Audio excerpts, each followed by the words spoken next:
Hey gang, you got Jake from Ghostly Activities. Today, I want to tell you about the SLS Kinect camera, which is used on quite a few of those ghost hunting shows. I'm not saying that in a snarky way.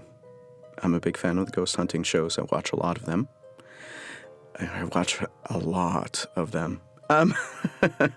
Anyway, one of the new, I wouldn't say new, but one of the go-to gadgets that they use on a lot of the shows is the SLS Kinect. So this is the thing, if you've seen like the Paranormal Activity movies, where you get the green dots all over the background and it shows motion, stuff like that. I know Paranormal Lockdown uses them quite a bit. So does Ghost Adventures uses it quite a bit as well. I'd have to look into some of the other shows. I don't remember which other ones use it quite as often. But it's the kind of thing where you get this stick figure to appear on the screen. I know in Paranormal Lockdown season, well, all the seasons, they do use the SLS Kinect quite a bit. And usually it's like Katrina's out there and they're doing an EVP session, and then they start to get this dotted figure. I know Zach from Ghost Adventures, I forgot if they were in a prison, they were at the gallows, and they were using the SLS Kinect. It looked like there was a stick figure coming down the stairs for the hanging platform. So, I mean, it gets a lot of usage, and I can see why. I'll get into that in a minute. So if you hear rustling, those are my notes that I took, and I'm going to go over the SLS Kinect, the ease of use and setup, if you're using it, some tips, or probably more like gotchas, how to use it on a ghost hunt, my final take, and where you can buy it and how much it costs. So first things first, when I ordered it, and you get it, it's not as heavy as you think until you hold it in your hand, right? And I gotta say, when I took the different components out of the box, it looked intimidating, because you're going to have the platform with the Kinect on it. If you're familiar with Xbox Kinects, it's exactly what you think. It's the part of the game that beams out the infrared light so that you can use full motion. I've used it quite a bit for the sports games. So it's kind of intimidating. You get the tablet, you've got the base with the Kinect on it, you get a handle. I got the trigger-looking handle for it, and then you get an attachment to put the tablet on it. And there are cables, like, twisting around and stuff. So it looks scary. It's not. Once you get the instructions that it comes with, there's pictures, it tells you what goes in where, and it only took me all of, I think, like 5 minutes to set up. Now, mind you, I have experience with setting up crazy gadgets like this. So if you were newer, I would say it'd probably take you 10 to 15 minutes to put it all together. And this is not against the makers, but it definitely looks like a jury-rigged contraption, I gotta tell you.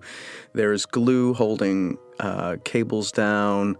You've got custom-made brackets where it looks obvious that they drilled a hole through. I'm not faulting the makers for this. I know that this ghost hunting gadget, it looks like it was invented on the fly. So I would say don't let all of the components and stuff intimidate you. There are good instructions, and if you go out to YouTube, you can find tutorial videos on how to set it up.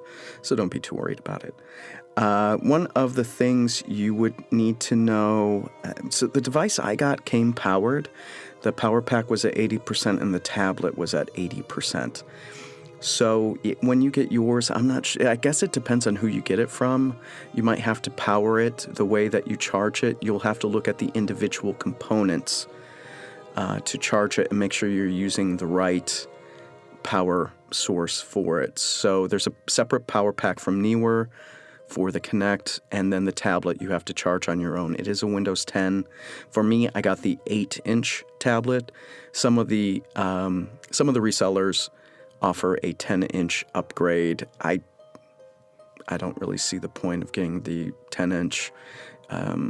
It's pretty crisp on the 8-inch. One of the things, though, and we're going to start moving into the tips and the gotchas for the device, you're on the power pack that feeds the Kinect. It's got a USB port. Never use it. It won't do anything for you. It won't power anything. Just skip it. Use the DC input plug-in, which is the little circular thing for the Kinect. You will not power the tablet from the power pack. The tablet will use its own power, okay? And to charge that one, it's a USB charger, a mini USB charger, and that comes in a separate box from the Kinect. It'll be with the tablet. Keep that in mind. Okay, so let's go into some of the tips and gotchas for using it. So when you get the device, and you've got it all put together, one of the last things you want to do is plug in the Kinect into the tablet. Because if you plug it in, and you're going to find an adapter to connect the big USB, there'll be an adapter for the big USB coming from the Kinect to the tablet so that you can use the mini USB port, okay? So you won't be able to directly plug in the big USB into the tablet. Also, you want to plug it in, the mini USB, after you've started up the tablet, because I tried this and you couldn't get the software to work. The software would come on, but you couldn't get it to read the Kinect. So remember, turn on the tablet first, then plug in the mini USB attachment that leads into the Kinect. You shouldn't have any problems after that, okay? So some other things as I was testing it out, and on the if you're listening to this, you're going to see the tutorial video. What you're hearing is going to be redundant to that tutorial video from Gotcha Ghost. Once you've started up the software and you've got to double tap the little icon to start the Kinect software, it will, for me, it took about 10 seconds for the software to kick in so you could see the two screens, the split screens. It might take a little bit longer for you. It might load up. So give it, what I'm getting at is give it some time to start. And don't be surprised if you have to wait 30 seconds, okay? Be patient, people. Okay. One of the things, if you want to get that green dot effect, you're going to see in the navigation menu, the main menu on it, you're going to see color stream. You're going to go and you're going to click resolution. And from there, you'll see it's the only listing for IR. That's going to give you the little green dots that you're used to seeing, like in the Paranormal Activity movies. So generally, when you're doing ghost hunting, you're going to use that one. I think by default, it's at RGB, which is just a standard webcam type view. And then in the upper right screen, you're going to see the depth view. I've never seen a way to get rid of depth view. It's always part of it. And that's that kind of blurry, smudgy, not well-defined color. You can't. I couldn't find a way to change it. I'm not sure if you do, leave a comment, okay? But in general, you're going to use that IR one, and you want that one to be on the big screen. To use that, you'd use switch. So in the main menu, you're going to see something for switch. Click that, and you can flip what's in the smaller right-hand screen with the bigger screen. You're going to do that quite a bit. So go ahead and just change it. Let's see. And one of the other things you'll have to do is when you're using the larger screen with the Kinect, you need to stand in front of it for it to map the human body. And that's going to help with some of the false positives I found. So once it scans you and figures out what the human body looks like, you'll be fine. There's another setting in there, and I forget which other main menu it's in. I think it says skeletal. They've got the sitting. Don't use it. So one of the gotchas, I'll just get to the point about using this device, is, remember, the Kinect was made for video gamers and for developers. We're using a hacked version for ghost hunting. So there will be a lot of menu items you're not going to use. And especially on the right-hand side of the screen, you're going to see a menu underneath the smaller screen. Just don't bother with any of that stuff. You don't really need to fiddle with it. Just skip it, ignore it exists. That is for the gamers, not the ghost hunters. Okay. Under no conditions should you upgrade the laptop. So if you do a software update, it's just going to jack up the entire system. Don't do it. Just don't. And I would recommend you go ahead and you flip the Wi-Fi to airplane mode. You're going to see it in the system tray at the bottom of it, but you can also change it under settings. Just turn on airplane mode. Never turn it off. Just block that tablet from upgrading. Okay, otherwise your stuff's jacked and you won't be able to use it. Let's see. Okay, so let's just talk about RGB mode. RGB mode is the mode that looks like a regular web camera. You know, you don't get the dots, you don't get that weird blurry depth version of it. It don't use it. It throws a lot of false positives. When I was using it, it was picking up my lamp as like a 7-foot tall Spectre stickman. So, and I'll, when we get to the use cases, I'll tell you a little bit more about that. I don't use RGB. If you're going to videotape the stuff, you know, or you're going to record it, if it's really dark and you don't have additional IR lights around, it's just going to be, you're just going to see the green dots in a black background. And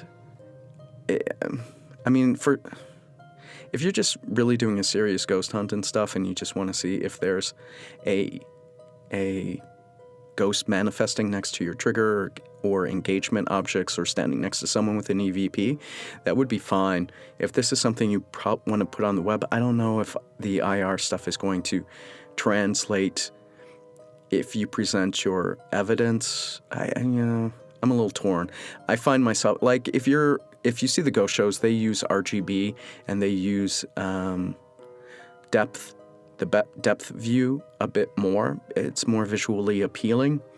And if you're going to use an additional camcorder to record the screen, I'll get to that in a minute, then maybe the infrared mode isn't the best for you. And I'll go into that under the use cases and explain that a bit more, which is coming up in a quick second.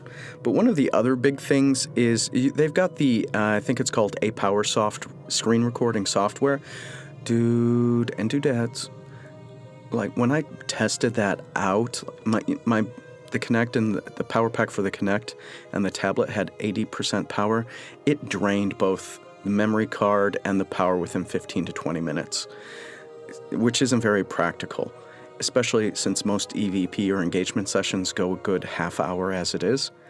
So I gotta tell you, I think you would have to, and this is in the recommendations on the video tutorial and I believe in the instructions too, you really need to get a separate camcorder to point at the screen to record. Otherwise, it's everything, all the power and memory is going to get sucked up. So depth, just one of the other gotchas. I told you about RGB and depth. It throws quite a bit of false positives, and that deals with clutter. So we're moving into the point now where we'll talk about using the device. So ideally, these are the use cases if you're going to use this thing on a ghost hunt. The ideal use case is find a large open area without much clutter, because really the SLS Kinect will create false positives. Now, not as much when it's in IR mode, but if you have RGB or you have depth, you can get a lot of false positives. Things that don't even look like humans became stick figures, okay? Like I told you about my lamp. I had a chair, I had a sofa, pretty much anything that's standing up more than a couple of feet can throw a false positive. In IR mode, wasn't really the case, but with the other two modes. But like I said, if you're going to do the IR mode and you don't have additional lights, it's really just like it's like a star field, almost like you have a laser pointer pointed at something. So that's something you need to think about. The infrared mode isn't that compelling. I found the depth of view to be pretty good on the large screen. Like if I was going to stand there and run engagement, I wanted you to see the context of the experiment because you can make out some of the shapes, but that's kind of cheating because you get false positives and it'll look like a ghost is there when there's not. Okay. Let's see. What else do I have on that? Okay. One of the other things I would say you'd want to do is don't leave the device on the trigger handle. It's like the pistol handle type setup. Unless you're going to be standing, I mean, your arm's going to get tired. You'll be standing there a while. So you can attach it to a tripod or a monopod. I would say that's probably better than using the trigger handle. So, these use cases are pretty limited that you can do, like big open area, little clutter. Especially if you're doing private residences for your ghost hunts, you're in someone's house. You're gonna have clutter. You could get false positives. This is concerning to me. And where would I use it? Well, up here in Seattle, I go to a couple of places routinely. If I were in the University Heights Center, they've got a big open classroom. I would use it there. They've got the hallways, long hallways. I would use it there. But if I went into the basement to where the fan room is, I couldn't use it there. There's way too much clutter, and there's a lot of activity there. This is a place I'd want to use it, but understanding the limitations, I would question everything. The other place, I couldn't do it at the Turner Joy, which I go to probably 3 times a year. Simply, because it's a naval destroyer. It's got clutter everywhere, and it's a small, confined space. So, like I said, you can do an old warehouse, okay.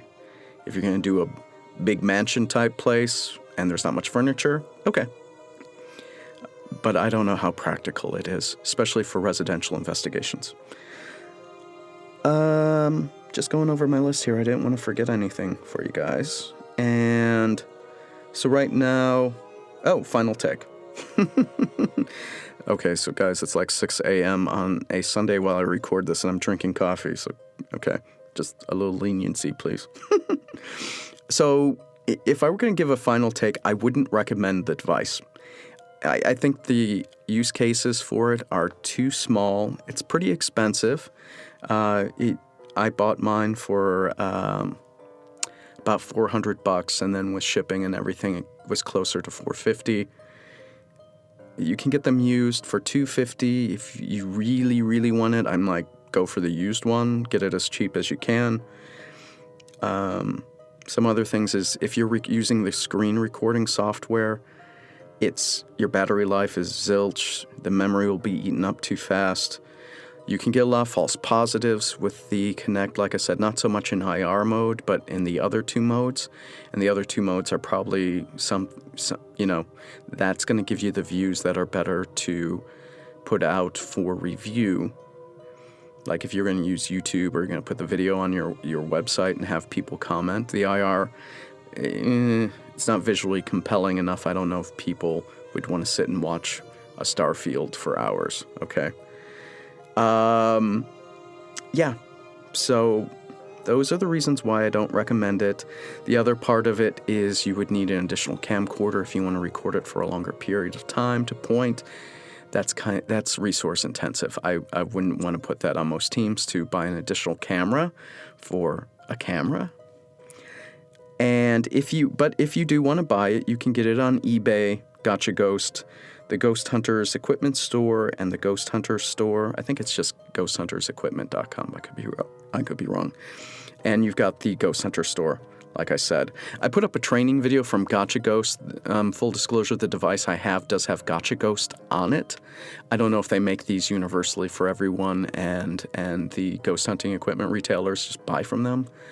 I did see some of these out there that were not made by Gotcha Ghost. I'm not faulting Gotcha Ghost for this at all.